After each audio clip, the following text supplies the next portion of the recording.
মুক্তিযুদ্ধ মানে মন্ত্রী এমপি অনেকেই হবে, মুক্তিযোদ্ধা চাইলেও আমি হতে পারবো না। মুক্তিযুদ্ধ আমাদের শ্রেষ্ঠ অর্জন, সেটা ব্যক্তি পর্যায়ে যদি চিন্তা করি তাহলে এর চেয়ে বড় অর্জন আমার আর কিছু নেই। একজন মুক্তিযোদ্ধা আমি। মন্ত্রী কেউ হবে কেউ হবে না, তাকে মুক্তিযোদ্ধা হতে হবে তেমন কথা না, কিন্তু মন্ত্রী হলেও মুক্তিযোদ্ধা হতে পারবে না যদি তিনি মুক্তিযুদ্ধে অংশগ্রহণ না করে থাকেন বা মুক্তিযোদ্ধা না হন। তো সেই দিক থেকে অবশ্যই মুক্তিযুদ্ধ এবং মুক্তিযুদ্ধের মাধ্যমে আমাদের যে স্বাধীনতা অর্জন, এটা আমাদের শ্রেষ্ঠ সম্পদ এবং আমরা এই জন্যে গৌরবান্বিত নিজে একজন মুক্তিযোদ্ধা হিসাবে।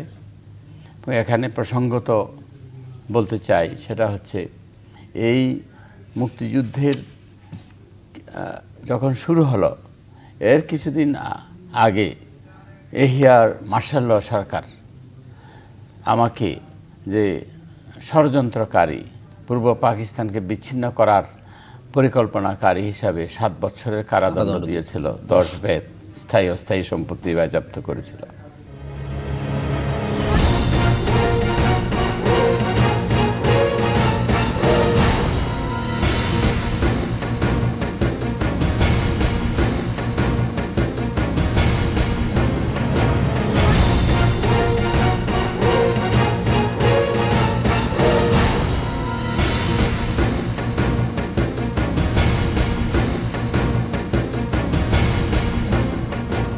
বাংলাদেশে এবং বাংলাদেশের বাইরে পৃথিবীর বিভিন্ন প্রান্তে যে যেখান থেকে চ্যানেলে দেখছেন, আপনাদের সকলকে সাদর আমন্ত্রণ তৃতীয় মাত্রা দেখবার জন্য। প্রিয় দর্শক, সাম্প্রতিক নানা বিষয় নিয়ে আলোচনার জন্য আমার সঙ্গে স্টুডিওতে রয়েছেন আমার বায়ে বসা আছেন বাংলাদেশ জাতীয়তাবাদী দল বিএনপি দলীয় সাবেক সংসদ সদস্য নুরুল ইসলাম মনি, এবং আমার ডানে রয়েছেন ঢাকা বিশ্ববিদ্যালয়ের লোক প্রশাসন বিভাগের অধ্যাপক এবং জানিপেপ চেয়ারম্যান ডক্টর নাজমুল হাসান কলিমুল্লাহ। স্বাগত আপনাদের দুজনকেই তৃতীয় মাত্রায়। কালকে অনেকগুলো উল্লেখযোগ্য ঘটনা, তার মধ্যে আমি প্রথম যে বিষয়টি নিয়ে আলোচনা করতে চাই সেটা হচ্ছে যে সেনাপ্রধান একটি অনুষ্ঠানে কালকে বক্তৃতা করেছেন, পিলখানার শহীদদের স্মরণের অনুষ্ঠান, এবং সেখানে তিনি অত্যন্ত গুরুত্বপূর্ণ অনেকগুলো বিষয়ের অবতারণা করেছেন। তার মধ্যে আছে পিলখানা হত্যাকাণ্ডের প্রসঙ্গ, যেটা তিনি বলছেন যে বিডিআররাই এটা করেছে, এখানেই ফুল স্টপ, কোনো ইফ বাট এগুলো দেখবার প্রয়োজন নেই এবং তার কোনো প্রয়োজনীয়তা নেই। তিনি বলেছেন যে দেশের আইন শৃঙ্খলা পরিস্থিতি খুব একটা ভালো নেই, 2 লক্ষ পুলিশ, অন্যান্য বাহিনী আছে, আর্মির 30,000 আছে। আর্মি দীর্ঘদিন এখানে থাকতে চায় না, তার ব্যক্তিগত কোনো আকাঙ্ক্ষা নেই, তারা যত দ্রুত সম্ভব ব্যারাকে ফেরত যেতে চান। তৃতীয়ত তিনি বলেছেন যে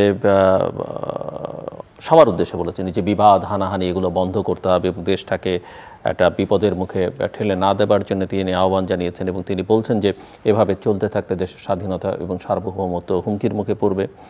এবং তিনি আরও বলেছেন যে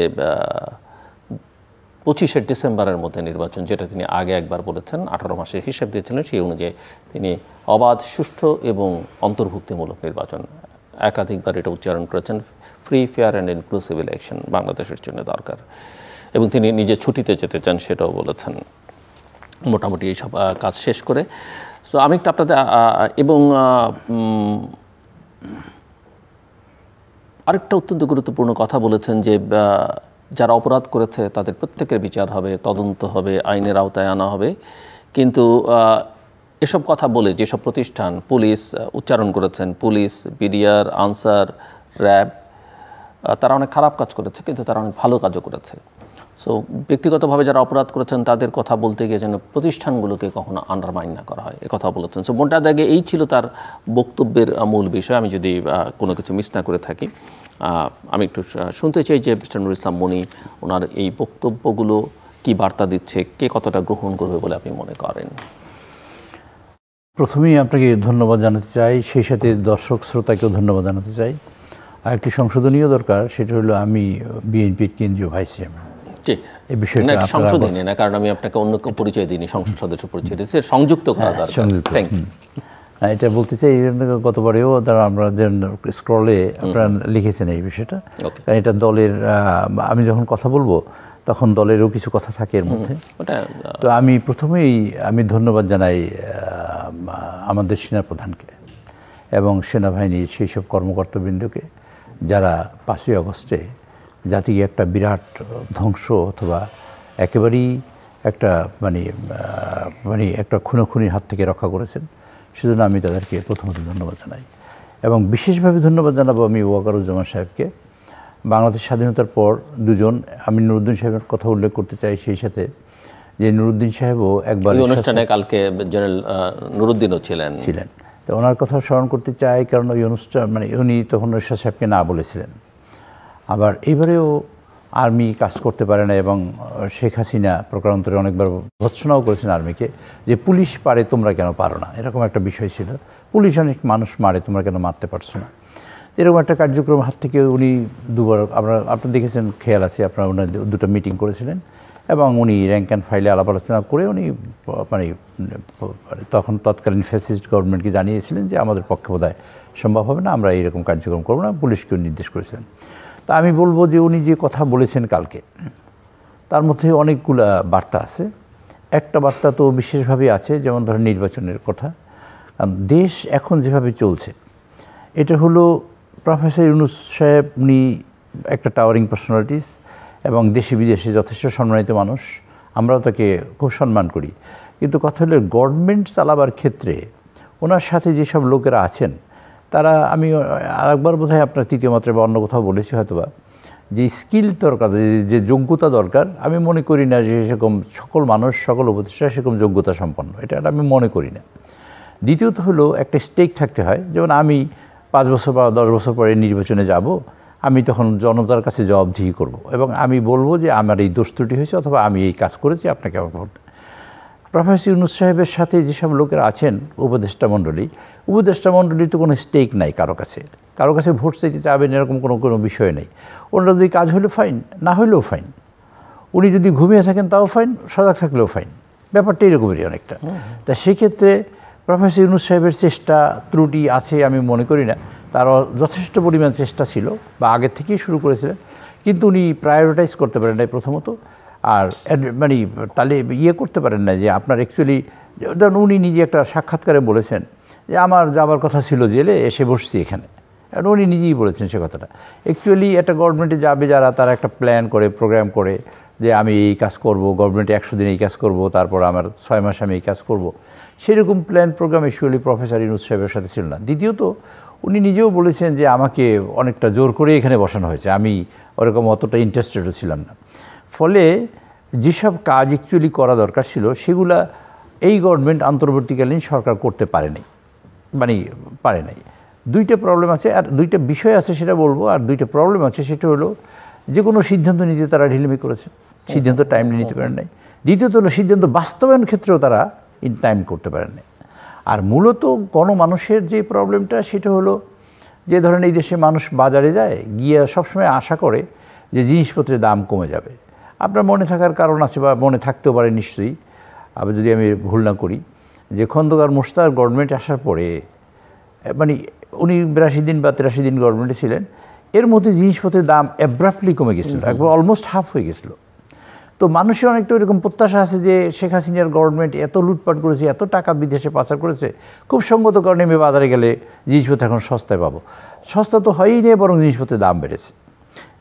দ্বিতীয়ত হলো যে মানুষ খুব সঙ্গত কারণে প্রত্যাশা করে আইন শৃঙ্খলার ব্যাপারে, পুলিশ আমাকে ডিস্টার্ব না করে, বরং পুলিশের কাছে আমি গেলে যেন হেল্প পাই।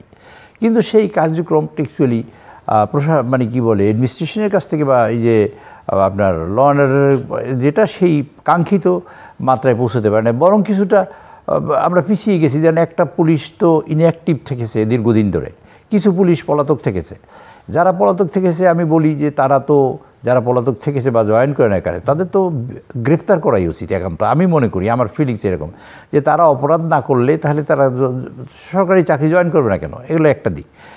জয়েন করার পরে যারা ইনঅ্যাক্টিভ আছে এরকম মানুষকে খুঁজে বের করা। তৃতীয়ত হলো যে এদের তো উপরের লেভেলে যারা আছে সবাই কম বেশি মানে যাকেই ধরা হয় তার সাথে হাজার হাজার কোটি টাকা, শত শত কোটি টাকা দুর্নীতি, শত শত কোটি টাকা দুর্নীতি। কাজে মরালিও পুলিশ ভেঙে গেছে, ভালো কাজে দুই একটা করেনি তা নয়, কিন্তু যে পুলিশের যে একটা ইনার্শিয়া বিল্ড আপ হওয়ার কথা বা একটা মুভমেন্ট হবে বা একটা যে মোমেন্টাম আসবে, সেই মোমেন্টামটা আমি ফিল করি যে এখন পর্যন্ত আসে নাই। রাদার পিপলস আর সাফারিং, যে এরকমের যে চুরি ডাকাতি হচ্ছে, এখন লুটপাট হচ্ছে, নানান কিছু শুরু হয়েছে যে গত কয়েকদিন ধরে এখানে ওখানে চুরি বেচার হচ্ছে, এই ফেসবুকে দেখি, এখানে দেখি, টেলিভিশন দেখি, সেটাও কিন্তু অ্যালার্মিং। আবার রাত 3টার সময় আমাদের উপদেষ্টা কি জানো, মানে পুলিশের উপদেষ্টা, মানে কি বলে, যে এই উপদেষ্টা, স্বরাষ্ট্র উপদেষ্টা, তিনি সাংবাদিক সম্মেলন করেন রাত 3টার সময়। সেটাও একটা বেশ অনেকটা পিকুলিয়ার আমার কাছে মনে হয়েছে। এবং আমি শোনা যায় বাইরে বাজারে গুঞ্জন এরকম যে উনি পদত্যাগ করতে চেয়েছিলেন, সঠিক বেটি আমি জানি না, অ্যাকচুয়ালি হয়তো করেছিলেন অথবা করেন নাই। তো উনি পদত্যাগ করবে, সেটা তো সলিউশন না। সলিউশনটা হলো সমস্যাটা সমাধান করা। সেইটা উনি যদি না পারেন, উনি বিনয়ের সাথে বলতে পারেন যে আপনি অমুকটা দিয়ে করা সম্ভব হতো, অথবা প্রফেসর হিসেবে একজন খুঁজে বের করবেন কাউকে একজনকে, অথবা এইখানে এই 12 কোটি 20 কোটি মানুষের মধ্যে আমাদের 2-4 জন 5 জন 10 জন মানুষ পাওয়া যাবে না যে যারা স্বরাষ্ট্র মন্ত্রণালয় চালাতে পারবে না। কাজে আমি মনে করি সব মিলিয়ে যদি বলি, প্রফেসর ইউনূস সাহেবের চেষ্টার ত্রুটি নেই কোথাও, কিন্তু সেখানে তার যে ইন্টারিম গভর্নমেন্টের সাথে যারা জড়িত আছেন তাদের কার্যক্রমে আমি মনে করি না যে তারা কাঙ্ক্ষিত লক্ষ্যে পৌঁছতে পেরেছেন। এবং সেই কাঙ্ক্ষিত লক্ষ্যে পৌঁছতে না পারার কারণে একটা পরিস্থিতি তৈরি হচ্ছে, যেটা একটা, এটা খুব সঙ্গত কারণে আমি বলতে পারি যে আরব বসন্তের কথা যদি আমরা বলি, আরব বসন্ত মানুষ কত উজ্জীবিত ছিল, আশা করেছে। মুরসির আন্দোলনের সময় যেন মিশরে তাহরির স্কোয়ারের আন্দোলনের কথা আমার মনে আছে, কত আশা ভরসা, সেই মুরসির ফাঁসি মানে জেলে মৃত্যু হয়েছে। কাজেই এখানে আশা ভরসা আমাদের অনেক ছিল, হিমালয়ের মতন একটা প্রত্যাশা মানুষের ছিল, কিন্তু আস্তে আস্তে আস্তে আস্তে ম্রিয়মাণ হতে হতে সেটা আরও কমে যাচ্ছে।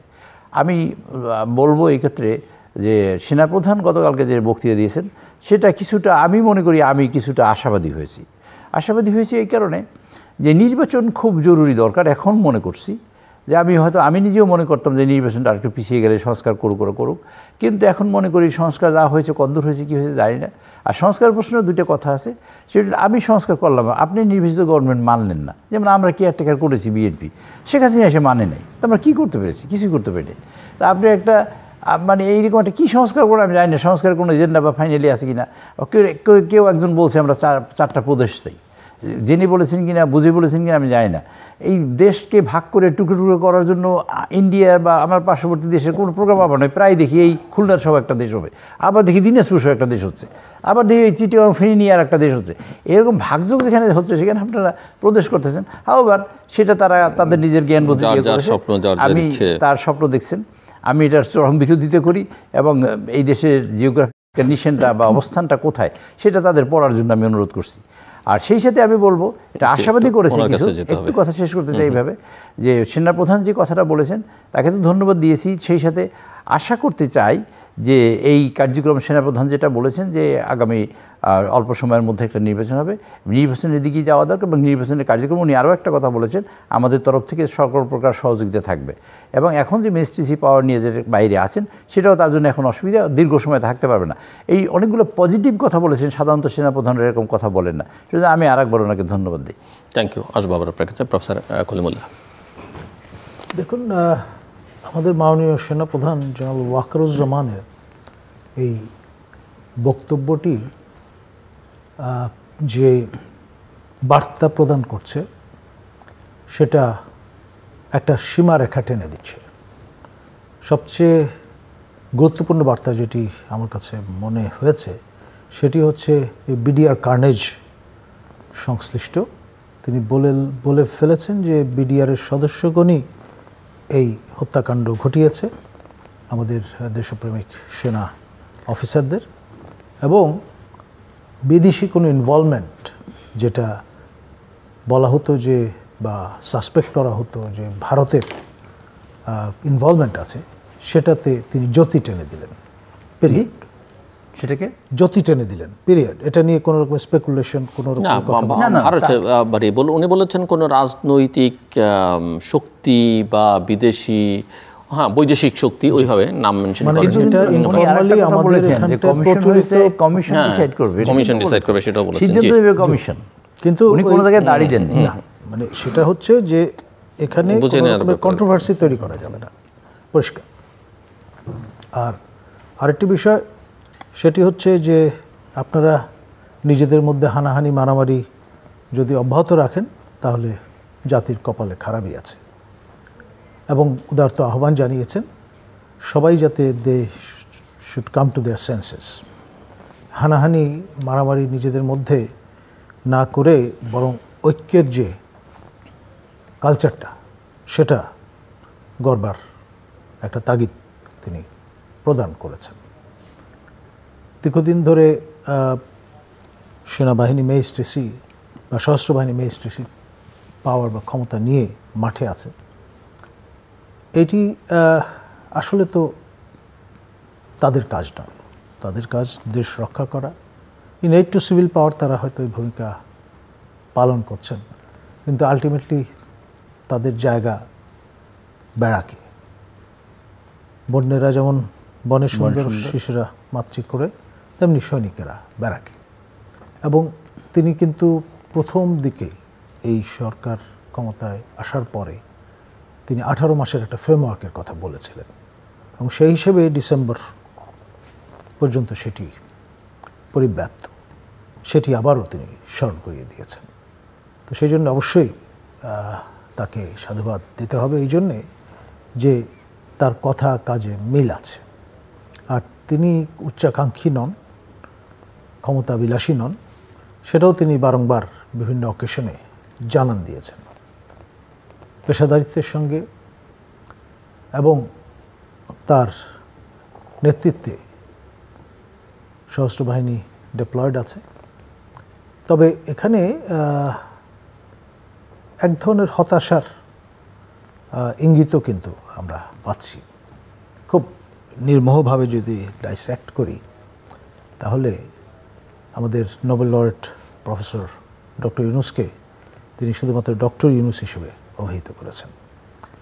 অর্থাৎ সরকার প্রধান কিংবা অন্য কোনো অভিধায় যেটা নর্মালি করবার কথা সেটা না করে ওনাকেও কিন্তু একটা বার্তা তিনি প্রদান করেছেন যে দায় এবং দায়িত্ব কিন্তু সরকার প্রধান হিসেবে আপনার উপরই বর্তায়। আমরা ইমপ্লিমেন্টর, আপনি পলিসি মেকার। এবং এটা বলেছেন যে আমরা সহযোগিতা করছি, সর্বাত্মক সহযোগিতা করছি এবং দুজনের মধ্যে কথা হয় সেটাও বলেছেন। সেই বিষয়গুলো তিনি জানান দিয়ে দিয়েছেন। তো ফলে এটা আমি তো মনে করি কাইন্ড অফ লাস্ট কল। এরপরও যদি সম্বিত না ফেরে তাহলে কপালে খারাপই আছে, যেটি তিনি তাত্ত্বিকভাবে একটা ইঙ্গিত প্রদান করেছেন।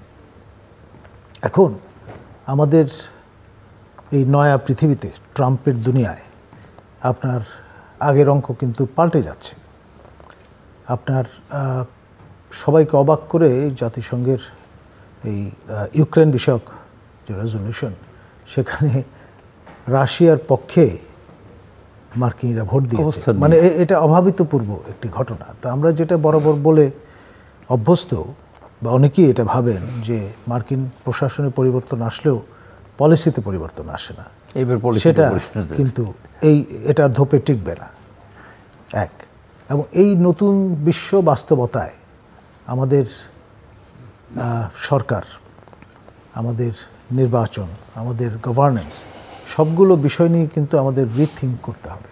এবং তারপর এই যে 29 মিলিয়ন US ডলার, আবার মতান্তরে আরও 21 মিলিয়ন, সব মিলিয়ে 50 মিলিয়ন ডলারের যে প্রক্ষেপণ স্বয়ং আমাদের মার্কিন প্রেসিডেন্ট দুইবার দুই অকেশনে তিনি উচ্চারণ করছেন বাংলাদেশ রাষ্ট্রের নাম, এবং খুব সার্কাস্টিক্যালি তিনি দুই কর্মী বিশিষ্ট আপনার কোম্পানি, তারা ওই চেক নিয়ে চলে গেছে, তাদের কেউ চেনে না, একবারে ওনার ভাষায় ভার্বাটিম যদি বলেন। তো এইটা কি বার্তা দেয় যে ইউএসএআইডি আসলে কতটা জনস্বার্থে কাজ করেছে, মার্কিন জনগণের টাকা, ট্যাক্স পেয়ারের টাকা কতটা জনস্বার্থে ব্যবহৃত হয়েছে না ব্যক্তি স্বার্থে, ব্যক্তিগতভাবে লাভবান হওয়া ধনী হওয়ার ক্ষেত্রে ভূমিকা কতটুকু পালন করেছে, বা তারা ভবিষ্যতে এই ফোর্বস লিস্ট কিংবা ওই ধরনের ম্যাগাজিনে তাদের হাস্যোজ্জ্বল ছবি দেখা যায় কিনা, ধনীর তালিকায় নাম ওঠে কিনা, এই ধরনের ইঙ্গিতটি প্রদান করেছেন। তো সেই জন্যে এরকম একটি বাস্তবতায় বাংলাদেশে তার যারা এই ধরনের কর্মকাণ্ডে যুক্ত ছিলেন বা আছেন তাদের জন্য কিন্তু এটা একটা পরিষ্কার মেসেজ যে এইভাবে আসলে ভবিষ্যতে চলবে না। সেখানে দুটো বিষয় আপনারা উল্লেখ করেছেন। একটা নির্বাচন নিয়ে আমরা এই আলোচনা দেখলাম। নির্বাচনকে কেন্দ্র করে কালকে স্থানীয় সরকার উপদেষ্টা আসিফ মাহমুদ তিনি বলেছেন যে তিনি মনে করেন যে জাতীয় নির্বাচনের আগে অন্তত দ্রুততার সঙ্গে পৌরসভা এবং সিটি কর্পোরেশনগুলোর অন্তত নির্বাচন হয়ে যাওয়া উচিত। তো এই বিষয়ে আপনার মতামতটা আমি একটু শুনতে চাই, এবং রাজনৈতিক দলগুলোর কথাবার্তা নিয়ে তিনি খানিকটা উষ্মা প্রকাশ করেছেন, আচরণ নিয়ে উষ্মা প্রকাশ করেছেন, এবং একই সঙ্গে তথ্য উপদেষ্টা কালকে পদত্যাগ করেছেন নাহিদ ইসলাম, এবং তিনি জনতার কাতারে দাঁড়াতে চান। অর্থাৎ আমরা জানি যে নতুন রাজনৈতিক দল 28 তারিখে যেটা লঞ্চ করা হচ্ছে তার প্রধান হিসেবে তিনি দায়িত্বভার গ্রহণ করতে চাইছেন। তো এই দুটো বিষয়ে আপনি একটু ছোট্ট করে মন্তব্য করেন, আমি তারপরে আমি নুরুল ইসলাম মনির কাছে যাই এবং আবার আপনার কাছে ফেরত আসি। দেখুন, সাধারণ নির্বাচনের আগে স্থানীয় সরকারের বিভিন্ন টিয়ারের নির্বাচনের যে চিন্তাটা, এটা 111 মডেলে আমরা দেখেছি আপনার কাইন্ড অফ পাইলটিং। কিন্তু যারা রাজনীতিতে সক্রিয় তারা কিন্তু বিষয়টাকে অন্যভাবে দেখবেন। তারা প্রথমত যৌক্তিক সময় দেওয়ার পক্ষপাতী ছিলেন, সেখান থেকে সরে এসছেন যে সংস্কার এই জিগির তুলে সময় ক্ষেপণ হচ্ছে এবং ক্ষমতা আঁকড়ে থাকার একটা জাস্টিফিকেশন হয়তো বের করা হচ্ছে। এখন ওই জিনিস যেহেতু আর চালানো যাচ্ছে না, এই জিগির নতুন আরেকটা যুক্তি হাজির করে আবারও দীর্ঘায়িত করবার এই অন্তর্বর্তী সরকারের টেনিওর, সেরকম একটা বিষয় হয়তো তারা বিষয়ে সমালোচনা করবেন, এবং এটা করলে তাদের দোষ দেওয়া যাবে না। আর এখানে আপনার স্থানীয় সরকারের টিয়ারগুলোতে আপনি যদি নির্বাচন আয়োজন করে ফেলেন, তখন ব্যাপারটি দাঁড়াবে যে আগে যারা দায়িত্বে ছিলেন, যারা এখন দায়িত্বে নেই, তারা অনেকেই অন দ্য রান বা কেউ কেউ শীতনিদ্রায় আছেন। আর এই জায়গাটায় নতুন যে রাজনৈতিক দলটি গঠিত হতে চলেছে, তাদের 28 তারিখে আত্মপ্রকাশ করবার কথা। তারা তো ডেফিনেটলি, যেহেতু সরকারে তাদের দুজন উপদেষ্টা ইতিমধ্যে রয়ে গেছেন, তারা কিন্তু পদত্যাগ করেছেন বা করার ঘোষণা এই মুহূর্তে দিচ্ছেন না, ফলে তারা একটা ভ্যান্টেজ পজিশনে থাকবেন। আর এর ফলে ব্যাপারটি দাঁড়াবে এইরকম, আবারও প্রশ্ন তোলার সুযোগ তৈরি হয়ে যাবে যে এই অন্তর্বর্তী সরকার কতটা নিরপেক্ষ থাকছে। শুধুমাত্র নাহিদ মহোদয় চলে গেলেন তাতেই কিন্তু ওই বিতর্কের অবসান ঘটবে না, কেন আরো দুজন থাকছেন। মিস্টার নুরুল ইসলাম মনি, জি। সো এই প্রসঙ্গ আপনি ওনার বক্তব্য শুনছিলেন, এবং সেই সঙ্গে এই কথাই বলি যেটা স্থানীয় সরকার নির্বাচন নিয়ে বক্তব্য, একজন উপদেষ্টার পদত্যাগ, নতুন দল তৈরি হওয়া, এবং যেখানে আর্মি চিফ কালকেও পুনরুচ্চারণ করেছেন যে ডিসেম্বরের মধ্যে নির্বাচন। আমরা সরকারের দিক থেকে সর্বশেষ এটা শুনছিলাম, হয় ডিসেম্বর, কোন মাত্রায় সংস্কার হবে তার উপরে নির্ভর করে ডিসেম্বর না জুন। তো সরকারের একটা ভাষ্য আমরা রিসেন্টলি পেলাম যেটা মার্চে, ডিসেম্বর আর মার্চ। এই প্রসঙ্গটা তো অনেক বড় প্রসঙ্গ। একটু ওনার একটা বিষয়ে কথা বলবো। ডক্টর ইউনূস বলে অ্যাড্রেস করে আমি নিজেও করি, এটা তাকে আন্ডারমাইন করা না, আমি রেসপেক্ট করেই বলি, এটা অ্যাকচুয়ালি সত্যি কথা।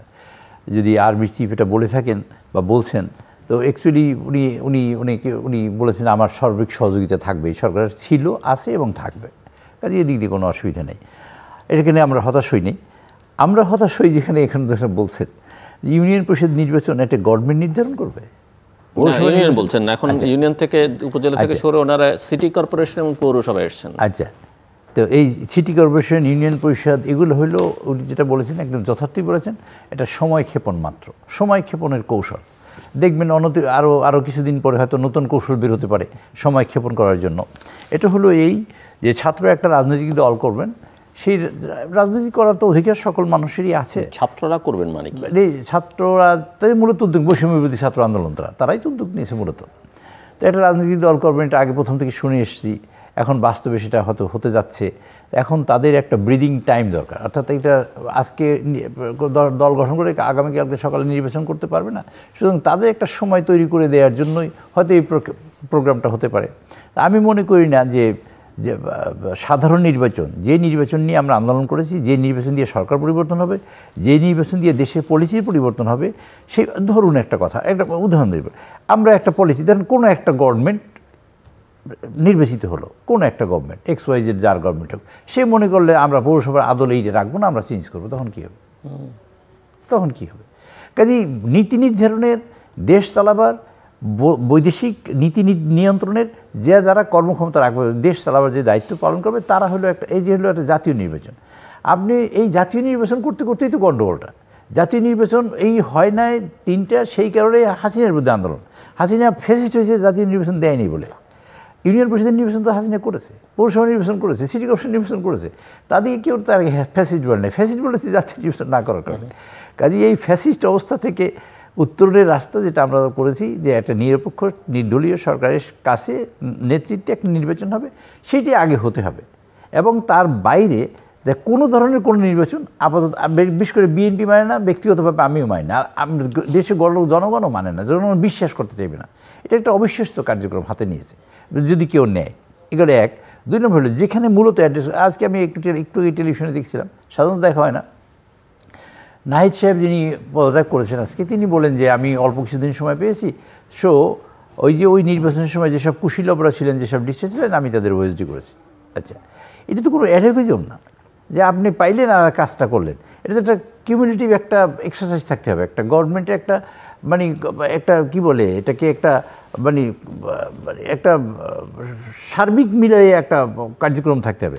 আপনার আমলারা, এইচটি ইমামের আমলা, তারপর ওই যে আলী ইমামের আমলা এবং এই সংক্রান্ত বিষয়ে যে আমলারা, সেই আমলারা বহাল তবিয়াতে প্রফেসর ইউনূস সাহেবের পাশেই ছিলেন। দুই একজন এখন ইদানিং নড়তেছে, গত 15 দিনের ডেভেলপমেন্ট এটা। 15 দিন আগ পর্যন্ত যারা যে সেক্রেটারি যেখানে যে অবস্থায় ছিলেন, এই টেবিল থেকে বসিয়ে ওই টেবিলে বসানো হয়েছে। বাট শেখ হাসিনার এপিএস আছে, এইচটি ইমামের লোক আছে, পিএস আছে, আলী ইমামের লোকজন আছে, কায়সারের লোক আছে, তারপর অন্যান্য যারা চিফ সেক্রেটারি ছিলেন, কী বলে নাসির, কী বলে ওই যে আপনার যে কবিতা লিখে, ওর লোক আছে, ওর ভাগ্নিরা আছে, বাংলাদেশ ব্যাংকের গভর্নরের লোক, সকল লোকজন সব বহাল তবিয়াতে বসেছে। প্রফেসর ইউনূস অত্যন্ত আন্তরিকতার সাথে একটা কাজ করতে যাচ্ছেন, এই কাজটা করবেন, কোনো একটা কাজ, সেই কাজটা খুব আন্তরিকতার সাথে করার পরে কাগজে লিখিপত্র দিলেন, দিবেন কার কাছে? যার কাছে দিবেন, কিন্তু উনি কাজ করেন নাই। এটা একদম প্রথম থেকে, ভেরি ডে ওয়ান থেকে আমি এটা বলার চেষ্টা করেছি। আমি ধরেন অগাস্ট মাসের শেষের দিকে একটা টক শো করেছিলাম এসটিভিতে প্রথম, আমি নাম তালিকা ধরে 81 জন উল্লেখ করে বলছি, এই 81 জন লোকের মধ্যে একজনও নাই যারা প্রফেসর ইউনূসকে সাহায্য করবে। কাজে আপনি প্রফেসর ইউনূস এদের নিয়ে সামনে, সে 81 জনের মধ্যে আমি ধারণা করি এখনও 60-70 জন তো আছেই, আমি ধারণা করি, আমি আপনার শিওর অ্যাবাউট ইট। সো সেই সব লোকেরা, হু ইজ দ্য গভর্নমেন্ট? আমি একটা শুনেছিলাম গল্প, আমি জানি না এটা সত্যি কথা, শেখ মুজিবুর রহমান সাহেব খুঁজতেছিলেন গভর্নমেন্টকে, উনি খুঁজে পেয়েছেন সে আপার ডিভিশন ক্লার্ক অথবা assistant secretary is the government. They are writing the notes and the notes is coming to the prime minister and the notes are going to the যে ইউডি ক্লার্ক অথবা assistant secretary, তারপর সেই নোটটা মানে একটা প্রজ্ঞাপনা কাপড়ে অথবা ধরেন চিঠি আকারে যেভাবে হোক সেটা is the government.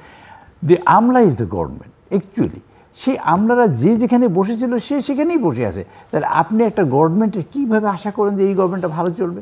Professor Yunus যত চেষ্টাই করুন না কেন, মানে সুপারসনিক গতিতে চললেও তারা কিন্তু রিটার্ডেড গতিতে, অর্থাৎ মানে পিছনের গতিতে চল, মানে পিছনে নেয়ার গতিতে করেছেন, সুতরাং আগাতে পারেন না। সেটা একটা কারণ, এটা একটা কারণ। সেখানে তারা অ্যাড্রেস এখনও প্রপারলি করছেন আমি মনে করি না। কিছু লোকের প্রমোশন দিয়েছেন, প্রমোশন দিয়ে তো সেই লোকগুলো পদায়ন করা হয় নাই, প্রমোশন পেয়েছে যে কাজে বসে আছে। এই গভর্নমেন্ট চালাবার জন্য যে টুলস দরকার, সেই টুলসটা রিয়েলি উনি চেষ্টা, মানে আন্তরিকতার ঘাটতি আছে আমি মনে করি না, কিন্তু এই বিষয়টা বোঝার ঘাটতি আছে বলে আমি মনে করি, অথবা ডেলিবেটলি কেউ হয়তো এই কাজটা করেছেন যে এই কাজটা যেন এই গভর্নমেন্ট যাতে না চলে, গভর্নমেন্ট না চললে যে পরিস্থিতি হবে তাতে বাংলাদেশে একটা ক্যাশ কনফিউশন সিস্টেমে, তাতে ঘোলা পানিতে মাছ শিকার করার অনেকের সুযোগ হবে, সেরকম একটা পরিস্থিতি তৈরি করতে পারে বা করার চেষ্টা করতেছে। আমি আবার একবার বলতে চাই যে সেনাপ্রধান যে কাজটি করেছেন আমি বলবো সেটা একটা নীতি নির্ধারণী কাজ না, সেটা একটা রিয়েলি আন্তরিকতা দিয়ে তিনি কথা বলেছেন, সেই কথাটা বাস্তবায়ন হোক। একটা নির্বাচন আমাদের খুবই জরুরি দরকার, এবং নির্বাচন হয়ে একটা নির্বাচিত সরকার হাতে গভর্নমেন্ট মানে ক্ষমতা যাওয়া দরকার, যাতে মানুষের সমস্যাকে সমাধান করতে পারে। একটা জিনিস আপনি খেয়াল করেছেন কিনা জানি না, পৃথিবীর কোনো জায়গার থেকে যেখানে কাজ করে না কেন, কেউ একটা স্টেবল গভর্নমেন্ট ছাড়া কেউ কাজ করতে চায় না, কেউ টাকা দিতে চাবে না আপনাকে, দিলেও হয়তো টেম্পোরারি কিছু টাকা দিলেও আপনাকে রেস্কিউ করার জন্য, কিন্তু স্টেবল গভর্নমেন্ট ছাড়া কেউ কোনো কাজ করবে না। সো আপনি একটা গভর্নমেন্ট যদি লং টাইম টানেন আর যদি স্টেবিলিটি না থাকে, তাহলে the country will just fall down. Professor Nazmul Hasan কলি বলে এমনি সিচুয়েশনটা কিছুটা ভলাটাইলি অনেকে মনে করেন, এবং সব মিলিয়ে বিশেষ করে আইন শৃঙ্খলা পরিস্থিতি, দ্রব্যমূল্যের ইস্যু তো আছেই, সামনে রমজান মাস, এবং গত রোববারে সারা দেশের যে আইন শৃঙ্খলা পরিস্থিতি, এবং আমরা দেখলাম যে স্বরাষ্ট্র উপদেষ্টা মধ্যরাত 3টার সময় সংবাদ সম্মেলন করছেন, সোশ্যাল মিডিয়াতে সেটা নিয়ে প্রচুর কথা, কেউ কেউ মনে করছেন উনি বোধহয় পদত্যাগ করবেন। সো আপনি কি মনে করেন যে পরিস্থিতি কি একেবারে নিয়ন্ত্রণের বাইরে, এবং অনেকে মনে করছেন যে পরিস্থিতি মার্চ এপ্রিল নাগাদ আরও ডিটোরিয়েট করতে পারে, এবং পরিস্থিতিটা এমন জায়গায় গেছে যে সেনাপ্রধান এখন বলছেন যে স্বাধীনতা সার্বভৌমত্ব হুমকির মধ্যে পড়তে পারে এভাবে চলতে থাকলে? দেখুন, এই আশঙ্কাটা স্বয়ং সরকার প্রধান প্রফেসর ডক্টর ইউনূস নিজেই বলেছেন একটা সতর্কীকরণের মতো করে, যে আমরা, এবং সেনাপ্রধান কালকে বলেছেন যে আমি আপনাদের সতর্ক করছি, ওটা হুইচ ইজ ভেরি সিগনিফিক্যান্ট, যে সতর্ক করছি, পরে আমাকে বলতে পারবেন না যে আমি আপনাদের সতর্ক করিনি। যদি আমরা ব্যর্থ মানে উনি কিছু একটা সেন্স করতে পারছেন, এই কথাটি তিনি বলেছিলেন। তারই ধারাবাহিকতায় আজকে আপনার ডাউন দ্য লাইন আমাদের মাননীয় সেনাপ্রধান সামরিক কায়দায় সতর্কবাণী উচ্চারণ করেছেন। খেয়াল করে দেখেন, কিন্তু তার যে জেস্চার, তার যে ডিম্যানিও, সেটা কিন্তু মানে মিলিটারি একটা মেসেজ, সেভাবে কিন্তু দেখতে হবে। বাতকাবাত জাস্ট একটা কথা বললেন, বিষয়টা সেরকমভাবে নেওয়ার কোনো সুযোগ নেই। আর তার পাশেই দণ্ডায়মান ছিলেন কর্নেল হক, যিনি রাওয়ার বিপুল ভোটে নির্বাচিত সভাপতি, মাত্র আল্লাহর ঘর জিয়ারত বা ভিজিট করে ফিরেছেন ওমরা করে, এবং আপনার তার যে জজবা, সেটাও কিন্তু খেয়াল করে দেখেন খুব ভাবলেশীনভাবে তিনি পাশে দাঁড়িয়ে আছেন। তো এই সময়টায় আমরা যেটা দেখছি সেটা হচ্ছে দীর্ঘদিন ধরেই আপনার সশস্ত্র বাহিনীর সদস্যগণ ম্যাজিস্ট্রেসি ক্ষমতা নিয়ে মাঠে আছে, হয়তো অরাজকতা আরও বাড়ত, কিন্তু ইফেক্টিভ রোল যেটা, সেটা পালন করবার কথা আমাদের পুলিশ বাহিনীর মোরাল বলে যেটা আছে, মনোবল, আসলে সেটা ভেঙে গেছে, এবং এটা রেস্টোর করতে কয়েক যুগ লাগবে। আপনার গায়ের জোরে তো সেটা হবে না, 1, 2। তৃতীয় যে বিষয়টা, সেটা হচ্ছে আমি দেখলাম যে ভিকারুন্নেসা নুন স্কুলের এই ছাত্রীরা, তারা স্কুল গেটের বাইরে এসে বিক্ষোভ করছেন।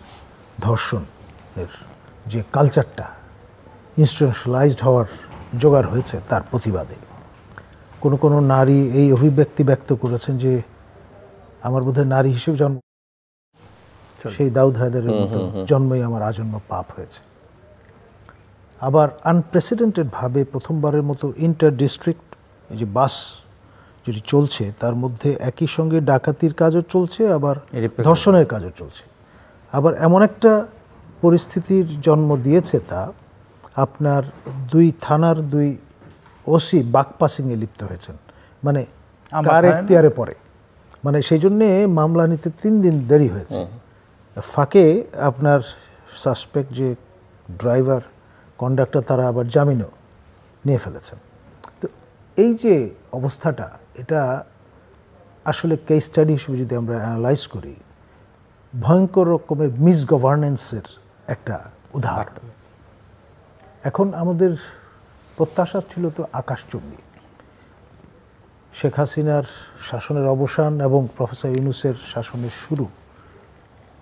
এটি তো আমাদের এমন জায়গায় নিয়ে গেছে যে সকল প্রত্যাশাই ড্যাশড, নোজ ডাইভ যেটাকে বলে, এটা তো যেই পরিমাণ হতাশার জন্ম দিচ্ছে, এবং সেটা থেকে যদি আবার নৈরাজ্যের প্রাতিষ্ঠানিকীকরণ ঘটে, তাহলে এই দুঃখ আমরা রাখবো কোথায়?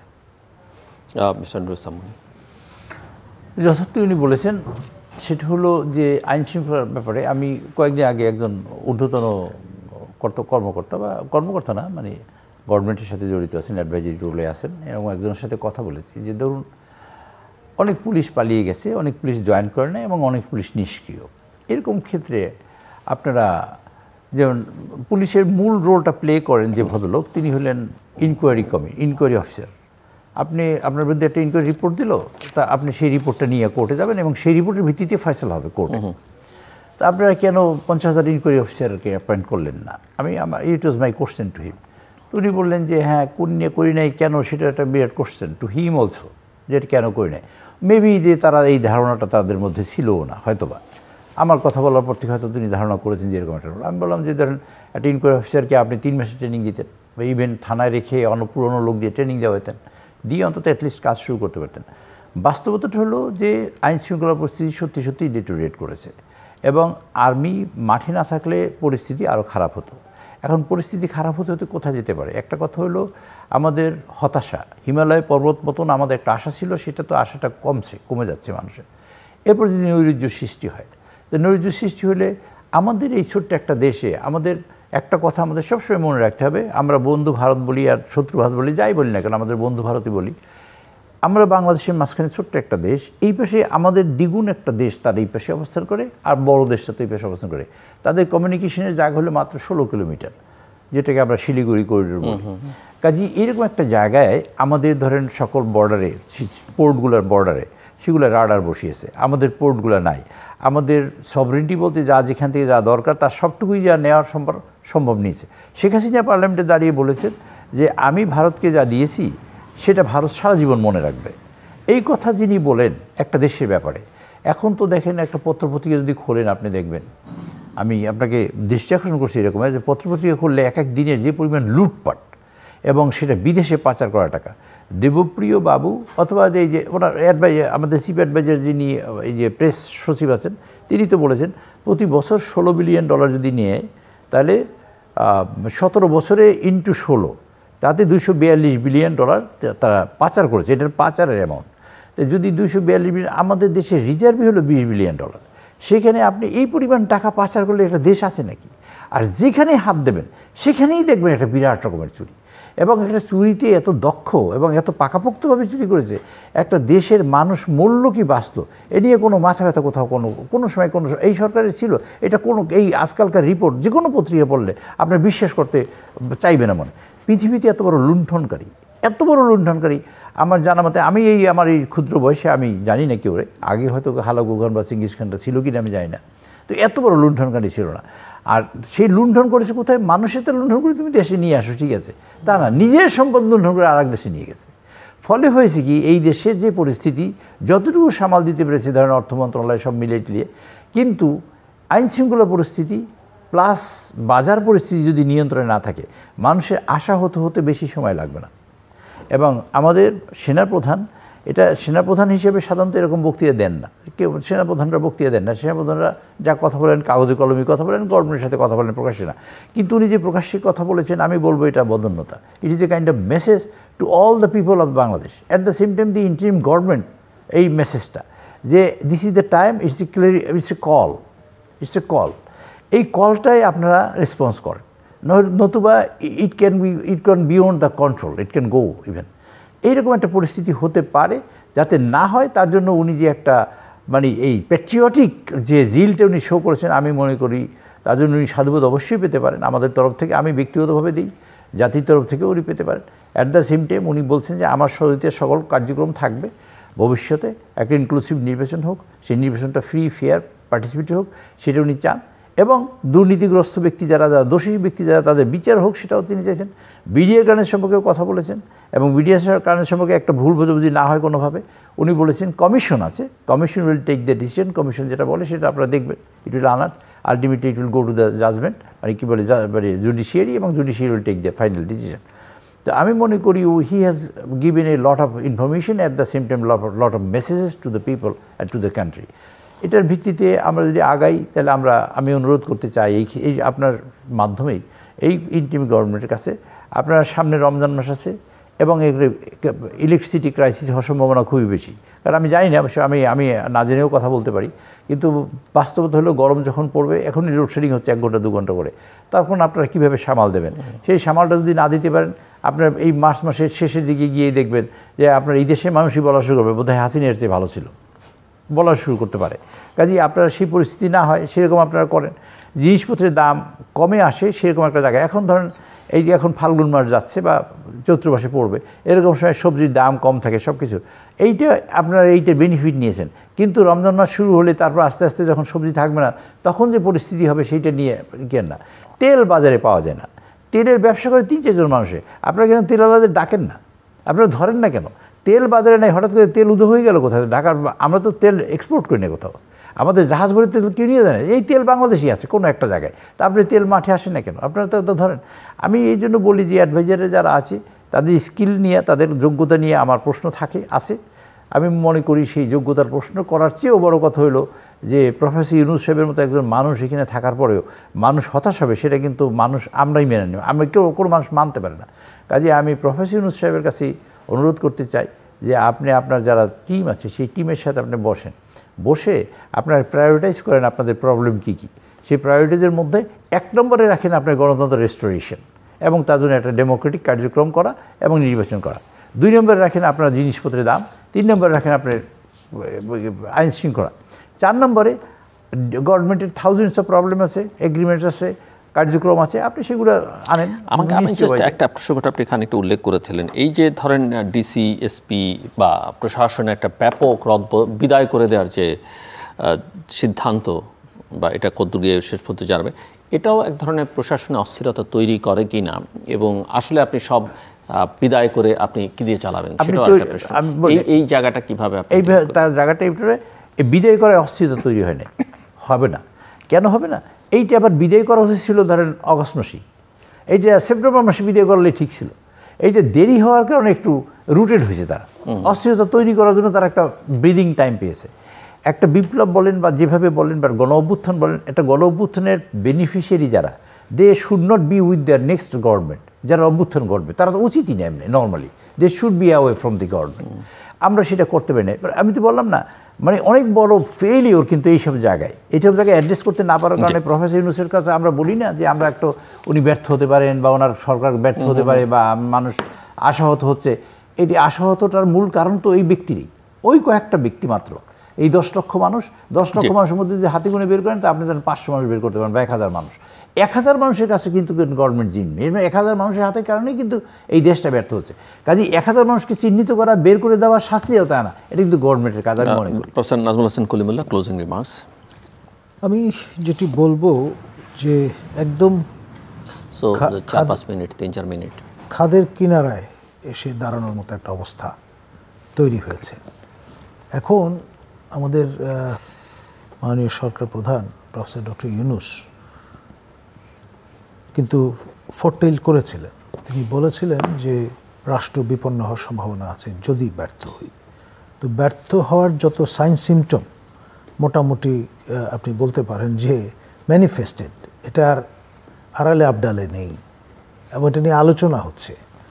এখন জনগণের মুখ যদি একবার খুলে যায়, ফুটে যায়, তখন কিন্তু তারা আর শিষ্টতার সঙ্গে বিষয়টা হাজির করবেন না। অশিষ্ট যত রকমের প্রয়োগ আছে তাই কিন্তু আমাদেরকে দেখতে হবে। তো এখনও সময় আছে। লাস্ট কল যেটা আমি বলছি, আমাদের মনি ভাইয়ের ভাষায় কল। তো এই জায়গায় যেহেতু এসে আমরা পৌঁছে গেছি, সম্বিত ফেরা দরকার সকল স্টেক হোল্ডারের। এই কারণেই যে রাষ্ট্র কিন্তু আপনার ইউনিটারি একটা ফর্মে বিদ্যমান এখন পর্যন্ত। এখন আমাদের দ্বিতীয় কোনো জায়গা নেই দাঁড়াবার।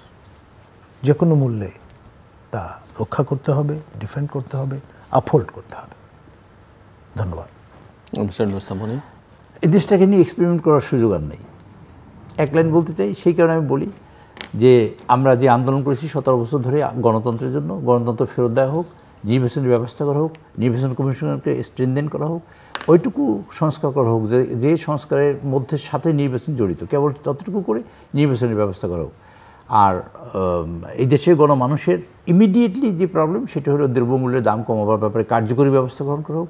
সামনে রমজান আসে, সেক্ষেত্রেও সরকার একটা গুরুত্বপূর্ণ ভূমিকা পালন করতে হবে, নতুবা that will be big chaos confusion in the whole country. ইলেকট্রিসিটির ব্যাপারে গভর্নমেন্টের একটা স্ট্রং প্রপোজিশন থাকতে হবে। আমি জানি না what they will do, actually তারা সেই জিনিসটা তাদের হাতে থাকতে হবে। সব মিলিয়ে একটা নির্বাচিত সরকারই কেবল পারবে এই দেশের সকল সমস্যার সমাধানের অন্তত অ্যাটলিস্ট অ্যাড্রেস করতে। আমি সেটা প্রত্যাশা করি যে সরকার অনতিবিলম্বে এই কাজটি করবেন। আমি সর্বশেষে আরেকবার ধন্যবাদ জানাতে চাই আর্মি চিফকে, আমি ধন্যবাদ জানাতে চাই আন্তরিকতার সাথে, যে ভদ্রলোক যে কথা বলেছেন একটা দেশকে বাঁচাবার জন্য। সাধারণত আর্মি থেকে এসে ডেমোক্রেসির জন্য এতখানি ক্রাই কেউ করতে আমি দেখি না। আমি খুবই আমি বলবো যে আমি তাকে আন্তরিক ধন্যবাদ দিতে চাই যে এই দেশে ডেমোক্রেসি রেস্টোরেশন হোক, এবং তার প্রত্যাশা নাই এবং উনি বলছেন আমি ফিরে যেতে চাই। এইসব যে কথাবার্তা উনি বলেছেন এটা একটা আন্তরিকতা প্রমাণ করে।